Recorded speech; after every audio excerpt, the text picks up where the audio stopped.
Garner shoved graphophones into the faces of capuchins and gorillas. Langley forced condors to hold still on paper while trying to trace them with a damn pencil. I mean, it's unbelievable. Both Garner and Langley tried so hard to get their animals to play along. And zoo animals often ran away from expectations. The zoological park was a place filled with surprises. Bruno Latour famously explained that we have never been modern, and the animals of the supposedly modern zoo give evidence to this proposition, pointing us toward the deception of modernity. The primate-eating individuals here were surely used by Garner and Langley as symbols of modernity and human sovereignty. Most of these animals were, after all, stolen from faraway ecosystems and held prisoner in Washington. However, these animals lived multiple lives and possessed multiple ontologies. If these captive animals collectively mark the rise of a dark modernity, a separating from nature, these same zoo animals, when they're viewed from other angles through their other ontologies, provide the beginnings of an intellectual transformation in humanistic thought that would eventually counteract these modern forces. Garner and Langley looked toward the animal to advance science and to become modern. But in so doing, they both saw more complexity in their subjects than scientists of previous generations would have seen. Garner recognized, for example, that primates possess language. Langley recognized that the category bird held tremendous diversity, and he wished to see the wind too. Both Garner and Langley, despite their commitment to their problematic projects, at least viewed from the present, recognized that animals had agency. In fact, it was this agency that they desired to co-opt, to make their own. Garner and Langley realized, to think with Levinas, that animals had faces, even if they failed to discern their features. Yet they failed in their experiments because real animals resisted imperialism. At the dawn of the 20th century, animals were coming into view, but they still were not quite seen. Zoo animals then should be read as embodied texts, symbolizing the modernity that their literal, tangible bodies ran away from. As these animals became subjects in and through the diverse experiments done within the zoo, they prepared zoogoers to think about animals in new ways, by not living up to expectations, by refusing to follow modern scripts, by being more successful than human scientists, by becoming elusive, by becoming more than zoo animal, inhabitants within the zoo directed attention to the fault lines that undergirded an outmoded humanistic tradition. Though the experimental here were built on zoo animals, the stories really direct attention to the enclosed nature of modern science and the vile nature of animality at the turn of the 20th century. Now, over the past few years, the humanities have been confronting a paradigm shift. After the cultural and linguistic turn to the 1970s and 1980s, ideas about language, meaning, representation, power, agency, othering, and knowledge production redefined the humanities. Now, in 2018, we have new media, climate change, environmental catastrophe, terrorism, biotechnology, population growth, and globalization. They're all destabilizing the core of the humanities. These forces are larger than we. They're seismic, and they're shifting intellectual terrain. They also require a change of perception, a new vision for a new century. As the macro, the beyond the human quakes the balance of the humanities, animals have emerged in their fault lines and fissures. Though animals were domesticated, commodified, and ultimately silenced between the late Paleolithic and the present, their voices have resounded across humanities as it turns towards the Anthropocene. For the last 30 years, non-human animals have crept slowly but persistently from the margins of history to its center. As Harriet Britbo put it in 2004, animals have been edging towards the mainstream. In the last decade, the pace of this animal migration has increased tenfold. The emergence of animals in the historical profession has not been the result of a single movement or a particular subfield. Animals have found many gateways into our narratives. Environmental history, for example, has shown that animals, along with plants, landscapes, earth systems, ecosystems, among many others, have been transformative agents throughout the entire breadth of human history.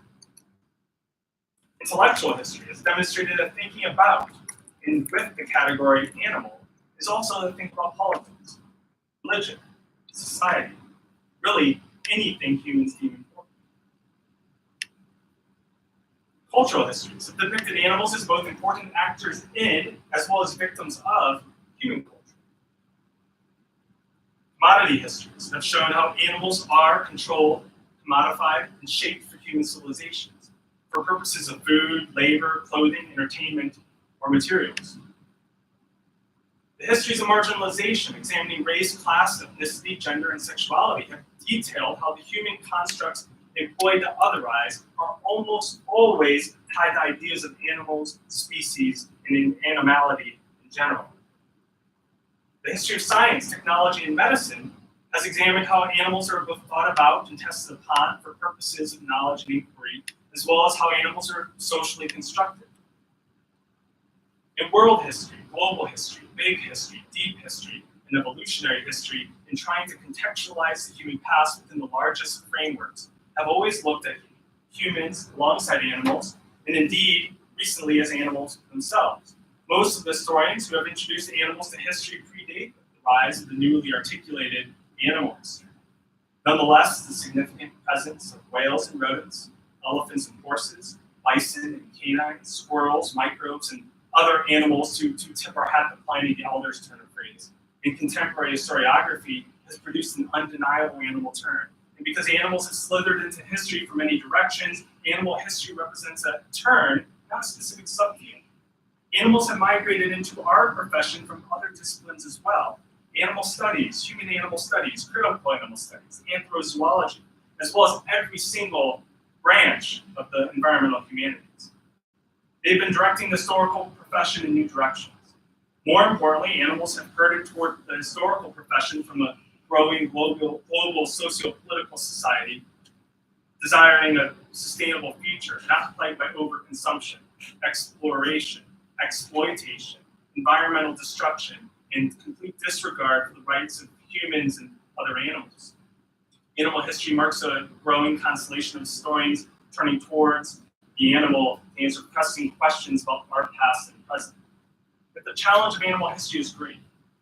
In historian Susan Nance's words, animal history calls on us to be radically interdisciplinary. Animal history challenges us to escape the deified anthropocentrism that has undergirded the pursuit of history, a task requiring knowledge in philosophy, critical theory, and the sciences. Animal history challenges us to be conversant in other disciplines of the humanities and to work with the sciences, ethology, ecology, animal welfare science, zoology, comparative psychology, veterinary medicine, simply to track animal agency in our historical sources. The standard narratives of civilizations, societies, and nations are built upon the backs of animals large and small, even invisible. In many chapters of these tales, animals indeed prove more important than humans. It is time that we push through and past the human-centered historical tradition to uncover a livelier, more truthful, and complex past, fashioned by and experienced by all the animals, humans, and others.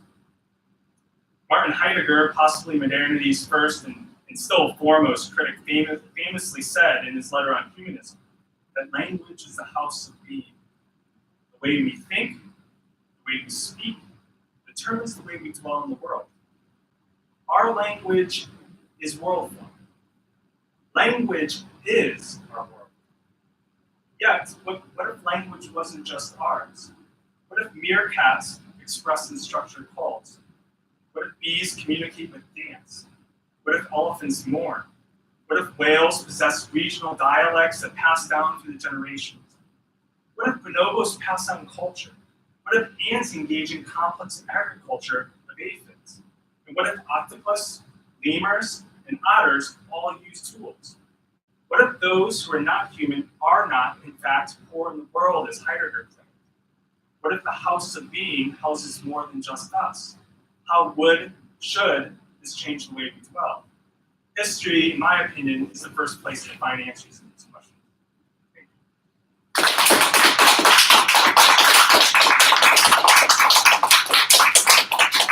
you. Yeah, I would love to take questions if there are any. Any questions, please? Yeah. It's fascinating.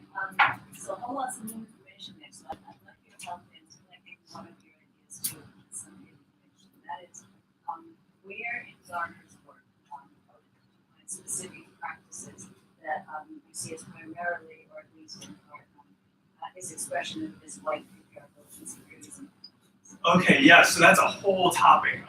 You see it in the way he essentially enslaves laborers. When he goes to the Gabon River, he will go and conjure up 50 to 60 workers to cart his equipment through jungles with him. And You know, they were not paid, and they were paid very little. Yeah, okay. Yeah. Also, the kind of display that he would put on around his work is an image, imagining himself as mastering nature. People like Teddy Roosevelt and a whole cadre of male individuals will express their mastery through these trips to find knowledge for. So in the way you talk about the pictures of his book, can you be specific? What is an example? Yeah, most of that is my, as well as other historians, reading of this episode of, why do rich American men go to Africa on these grand expeditions.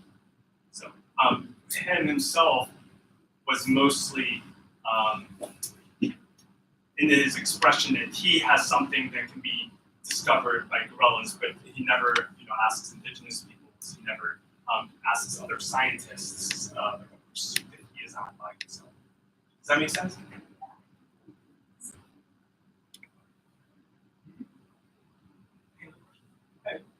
Yeah, let's undermine Heidegger further. Okay. I really like to do that.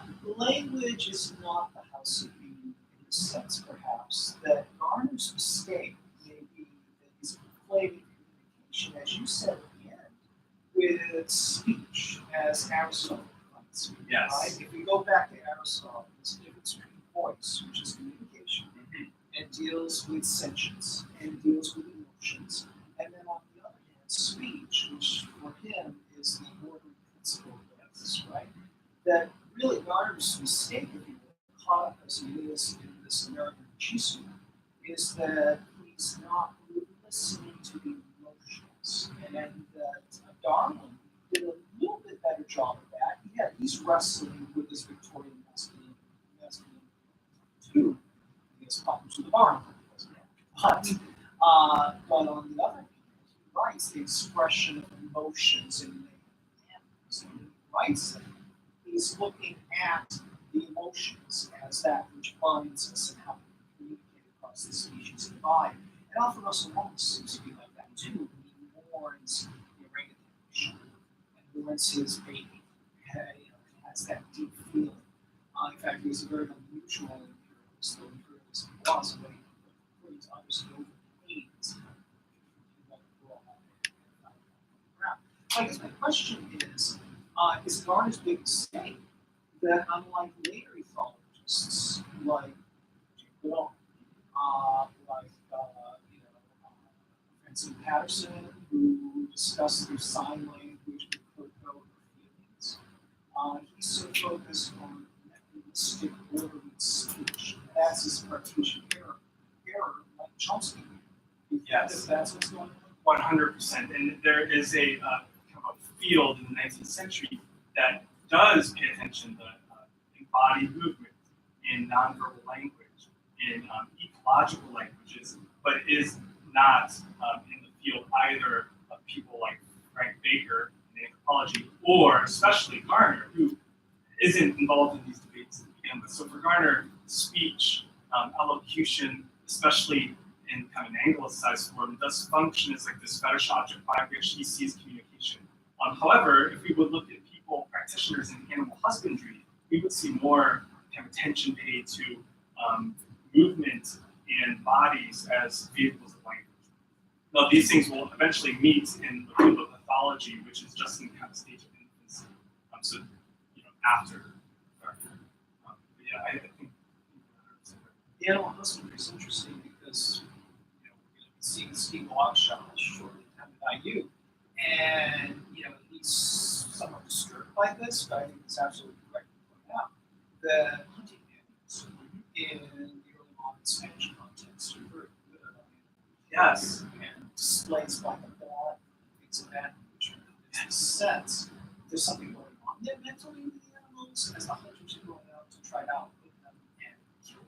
Yeah, I'll just speak very quickly. I've done a lot of research about bighorn sheep in the 19th century, and scientists of bighorns, even though they're the leading experts of bighorns, always get everything wrong about bighorns. And those who actually know how bighorns communicate and about their hierarchical cultures, et cetera, they come from hunters, right, hunting guides. They come from mostly illiterate Americans who live in the mountains, who actually understand sheep. It takes a long time for this sort of like knowledge base to ever be seen or heard by scientists who don't consider this as knowledge. So. Okay, so I'm trying to get in the mindset of this period. So even though they dress these chimpanzees up and they think they speak, there's a complete kind of lack of empathy for them going on at the same time, like which is part of the racism of the time, that somebody at the top gets respect and sympathy, but down the line, you can do what you want with people or not value them. Like that, there's such a, how can you be concerned about a chimpanzee speaking and dressing it up and at the same time, bring guns and ammonia bombs or something? It's part of that, it's almost like a racism behavior. Like you can demean a thing you're working with or interested in. Explain what the brain is doing. I don't understand that. Like Jane Goodall really cares about the animals because she's, and this guy is treating people differently. Like why is Jane here and there? Yeah, that's a really good question and a huge question Does that too. make sense? I mean, I don't quite get the mindset shift that's happening today from there. So I would say like the simple answer. I mean, because this is a large philosophical, psychological issue. But the simple answer would be that things are mutually exclusive. That Garner can dress chimpanzees up.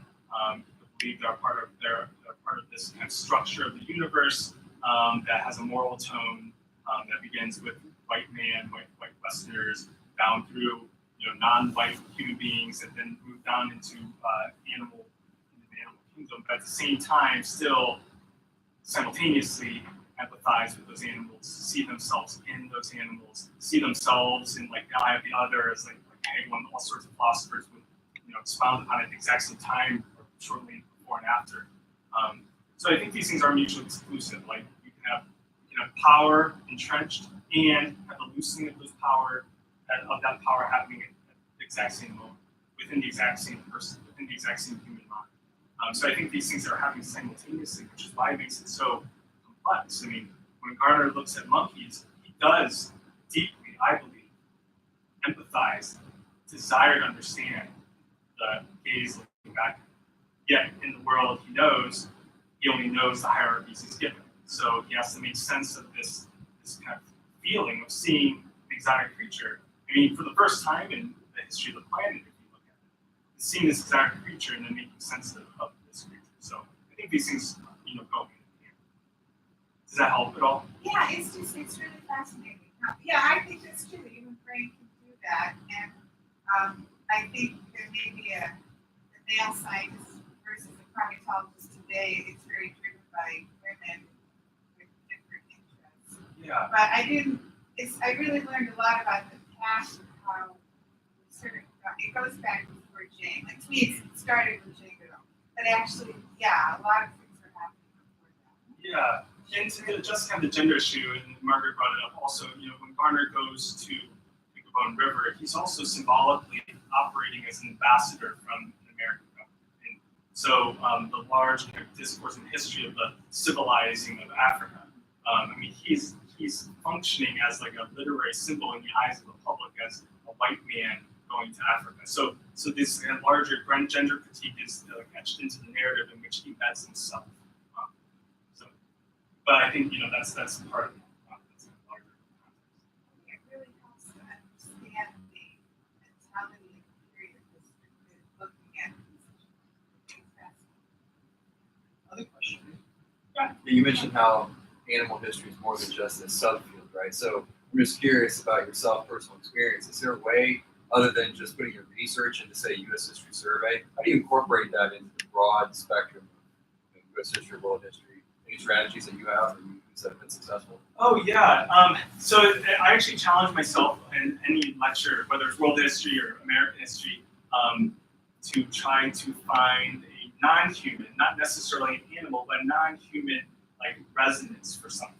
So sometimes this deals more with landscapes or resources, but every single topic has this kind of non-human context to it, and I try to weave it subtly into kind of, the lecture material, so that one, I don't make it like its own thing. I often disagree with the way if you give a standard lecture in early American history or something, then you'll turn to African American history, then you turn to women's history, and you give it in segments, because what it does is it compartmentalizes these segments, with all of these important ways of seeing the past. I think it's important to like put them into new, large narratives. So, so I try to do that for every lecture. I mean, for example, just to give a quick example, I teach the colonial period, whether on a world history stage or an American history stage. I focus on ecological connections about what happens when you cut down trees and place fences in the colony. How does this change the ecosystem? How does this commodify the non-human? Because when we start with these questions, it goes into the very core of what colonialism is and what it means to be a colonist. Mary, are there any questions from cyberspace? The stream crashed for a second, so no. Oh, that's about it. Yeah. It was nice having you all here. Any more questions? It's a beautiful graphic to analyze. Oh, thank you. Thank you so much. Thank you.